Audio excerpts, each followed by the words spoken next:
안녕하세요. 판도라입니다. 오늘은 여러분들한테 저의 질병에 관한 새로운 소식을 알려드리려고 하는데요. 질병이라고 하니까 좀 그렇다. 제가 이제 얼마 전에 입원을 했잖아요. 지금 치료 중인 질병이 어떻게 됐는지 검사를 하기 위해서 입원을 했었고, 2주 뒤에 검사 결과가 나왔습니다. 이제 며칠 전에 부모님이랑 같이 병원에 가서 결과를 듣고 왔어요. 여러분들이 되게 궁금하실 것 같아서 영상으로 찍게 됐습니다. 지금 현재 저는 두 개의 질병이 있는 상태고요. 하나는 뇌동정맥 기형이라는 질병인데, 이거는 선천적인 거라서 태어났을 때부터 뇌혈관의 특정 부위가 이제 뭉쳐 있는 채로 태어나게 되는 거고, 이게 성인이 되면 키도 크고 혈관들도 같이 자라면서 이 뭉쳐 있는 혈관 사이즈도 커지기 때문에 증상이 나타날 확률이 점점 더 높아진다고 하더라고요. 그래서 뇌동정맥 기형 같은 경우에는 보통 20, 30대가 되고 나서 증상이 나타나거나 아니면은 뭐 죽을 때까지 그런 게 있는지 모르고 모른 채로 이제 살다가 죽는 분들, 증상이 안 나타나는 분들도 계시고, 사고를 당하거나 여성분들 같은 경우에는 아이를 출산할 때 그때 발견돼서 되게 위험한 경우들도 있다고 하더라고요. 근데 이제 어쨌든 저는 2023년에 뇌경련이 와가지고 쓰러져서 검사를 해보니까 뇌동정맥 기형이 있더라, 이렇게 알게 된 경우고요. 또 하나가 제가 더 있는 게 뇌동맥류가 있어요. 뇌동맥류는 혈관에 조그만한 풍선처럼 이렇게 살짝 늘어난 부분이 있는 건데요. 뇌동맥류 같은 경우에는 후천적으로 생기는 거고, 뇌동정맥 기형은 혈관이 이제 뭉쳐 있는, 태어날 때부터 있는 그런 건데, 뇌동맥류는 보통 나이 드신 분들이 있어서 저 같은 경우에는 앞에 있었던 그 뇌동정맥 기형 때문에 뇌혈관의 압박이 세져가지고 뇌동맥류까지 생긴 것 같다라고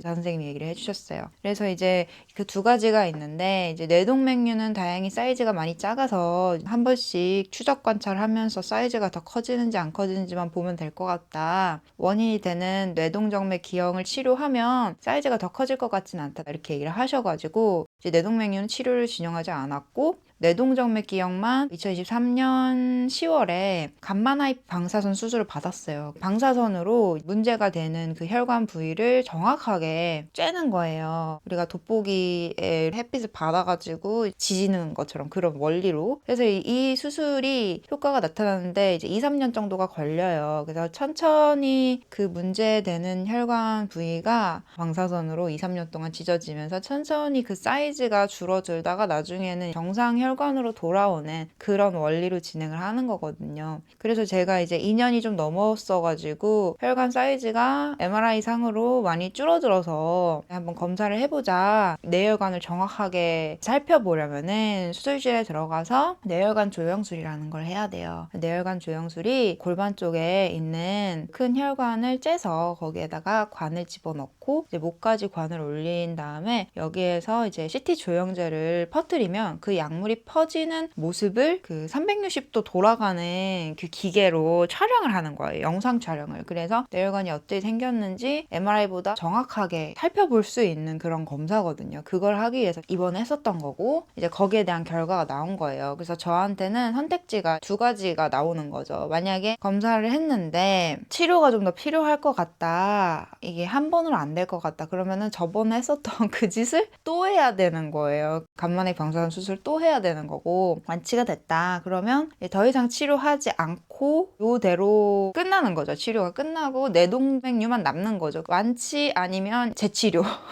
이제 요거가 결정이 되는 부분인데, 작년 7월쯤에 선생님이 완치 여부 검사해보자고 했는데 제가 이제 혹시나 해서 미뤘어요. 왜냐면 검사를 빨리 했다가 완치가 안 됐다고 수술 또 하자고 하면 어떡해. 그래가지고 제가 저 9월 달에 전시회도 있고 좀 쉬고 해야 되니까 그냥 2026년 1월에 검사하겠습니다 해가지고 그때 검사를 한 거란 말이에요. 그리고 이제 결과가 나왔는데, 여러분 궁금하죠? 사실 완치가 됐으면 좋겠다고 생각하고 갔죠. 근데 이제 검사를 받으러 가기 한 2, 3일 전쯤에 수술했었던 부위가 좀 찌릿찌릿한 느낌이 들어서 망했다, 아직 완치 안 됐나 보다. 아직 살짝 느낌이 남아있네 라고 생각을 했어요. 제가 되게 섬세한 편이어가지고 뇌혈관 질환을 발견하기 전에도 약간의 통증 같은 것들, 찌릿찌릿한 느낌들을 느꼈었고 치료하고 나서도 몸 상태를 섬세하게 느꼈었거든요. 머리가 좀 부어있는 것 같아 해서 검사를 받아보니까 뇌부종이었다던가 나 분명히 찌릿찌릿한 부위가 한 개가 아닌 것 같은데 왜 병원에선 나한테 한 부위만 문제라고 했지라고 생각을 했는데 더 큰 병원에 가니까 사실은 두 부위가 문제였다라는 이런 일들이 있었어요. 그래서 제가 제 몸에 엄청 섬세하게 잘 체크를 하기 때문에 입원하기 전에 알았죠. 완치 안 됐을 것 같다. 좀 찌릿찌릿한 그 느낌이 남아있다. 이게 완치가 됐으면 이 느낌이 없어져야 되는데 이게 남아있다. 이렇게 생각을 했는데 질환이 두 개가 있다 보니까 질병마다 담당 선생님이 다르다 보니까 진료를 두 군데를 보게 된 거예요. 뇌동맥류 선생님을 먼저 뵙고 그 다음에 뇌동정맥 기형 선생님을 뵀는데 뇌동맥류 선생님한테 가가지고는 여기는 뭐 치료를 진행하지 않았으니까 2년에 한 번씩 사이즈 커지는지를 봐야 될 것 같다. 근데 영상 촬영된 거 보니까 뇌동정맥기형은 거의 없어졌기 때문에 뇌동맥류도 커질 것 같진 않아요 라고 얘기를 했어요. 그러니까 역시나 완치가 안 됐구나. 그래서 그 다음 진료실로 가서 이제 뇌동정맥기형에 대한 이야기를 들을 때 완치 안 됐겠거니 하고 이제 갔는데 거의 90% 정도 치료된 상태라고 보면 된다. 그 나머지 조금 남아있는 것들은 치료 효과가 3년 동안 지속이 되는데 3년이 아직 안 채워졌고 반년 이상이 좀 더 남았기 때문에 지금 한 2년 3개월 정도 됐거든요. 남은 기간 동안 이 10%도 마저 치료가 될 것 같다. 그래서 추가 수술은 필요하지 않을 것 같고 굳이 여기서 안 봐도 비디오다. 약간 이런 식으로 얘기를 하셨어요. 그렇게 얘기를 하셔가지고 저희 기대도 안 했는데 기분이 좋아졌죠. 그래서 이제 선생님한테 물어봤어요. 그러면은 지금 먹고 있는 항경련제 약은 어떻게 할까요? 이렇게 물어봤어요. 그게 쓰러지지 않게 도와주는 뇌경련 예방하는 약이거든요. 그거를 맨날 먹고 있는데 그것 때문에 이제 잠도 못 자고 제가 느끼는 부작용들이 있어서 그리고 그 약이 잘못하면은 내성이 생겨서 오히려 다른 질병이 생길 수가 있다고 하더라고요. 제가 물어봤더니 저한테 처음에 쓰러지고 나서 그 이후에 한 번이라도 쓰러진 적 있냐고 하시더라고요. 질병 발견했을 때 그때 말고 그 이후로는 없었다. 딱 한 번 쓰러진 게 전부예요. 이랬더니 그러면은 약도 끊읍시다. 이렇게 얘기를 하셔가지고 약도 끊게 됐고 완치는 아니지만 90% 치료가 된 상태이기 때문에 이제 완벽하게 안전하다, 100% 안전하다라고 볼 수는 없다고 하셨어요. 그치만 이제 대부분의 것들은 다 할 수 있는 상황이고 병원도 저한테 5년 뒤에 봅시다 라고 하셨어요. 근데 나중에 이제 진료실 벗어나니까 갑자기 가던 선생님이 와가지고 선생님이 5년 뒤에도 오지 마시래요 라고 이렇게 말을 바꿨다는 거예요. 그래서 왜냐고 물어봤더니 어차피 시간 지나면은 다 나을 것 같고 추가적인 뭐 그런 거는 필요 없을 것 같고 뇌동맥류만 2년에 한 번씩 다른 선생님한테 추적 관찰 받으면 될 것 같아요. 그리고 교수님이 올해 은퇴하세요. 이렇게 얘기를 하시더라고요. 그래가지고 알겠습니다. 이러고 이제 약도 안 타고 집으로 왔습니다. 와. 그래서 완치는 아니지만 완치에 가까운 그런 결과를 듣게 됐고요. 뇌동맥류도 사이즈가 전혀 변동이 없어서 더 커지면 위험한 건데 이제 더 줄어들 수는 없어요. 뭐 늘어난 혈관이 줄어들 수가 없기 때문에 제가 처음에 쓰러졌던 상태에서 문제가 됐던 혈관은 90%가 치료된 상태고 뇌동맥류 생긴 거는 너무 조그만하고 치료가 아직은 필요하지 않은 상태인데 변함이 없어서 크게 이제 위험한 요소는 없다. 2년에 한 번씩 추적 관찰하고 이제 수술한 거에 대해서는 오지도 말라고 하네요. 저는 자유의 몸이 되었습니다.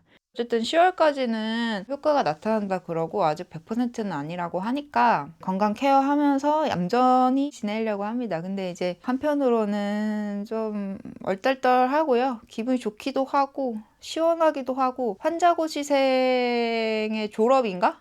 이런 생각이 들기도 하면서 생각보다 치료하면서 기다렸던 그 통쾌한 뭐 그런 거는 아직 모르겠어요. 몸이 좀 쌩쌩하고 이래야지 실감이 날 텐데 지금 좀 골골대는 상태여가지고 뇌혈관 질환 치료를 하면서 생긴 여러 부작용 아닌 부작용으로 다른 장기에 생긴 무록이라던가 여러 가지 그 건강 이슈들을 건강검진 한번 받아가지고 걔네들이 좀 상태가 괜찮은지 한번 더 봐야 되거든요. 그것까지 검사를 해봐야 마음이 좀 편안해질 것 같아요.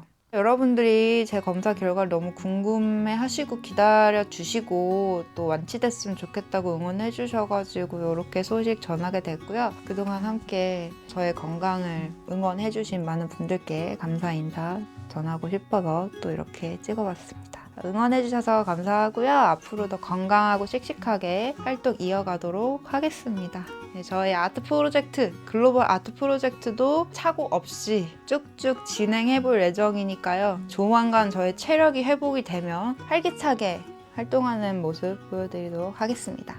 그리고 저의 치료 일지, 저의 환자고시생 일기는 블로그에다가 올려놨으니까 혹시나 궁금하신 분들 또는 비슷한 질병으로 치료하시는 분들이 보시면 좀 도움이 되지 않을까 싶네요. 이제 드디어 비행기를 타고 뉴욕에 갈 수 있게 됐죠. 그래서 뉴욕 개인전을 언제 하게 될지 모르겠지만 또 열심히 준비해서 슈퍼스타 도라킴 프로젝트 이어나가도록 하겠습니다. 와, 감사합니다. 안녕.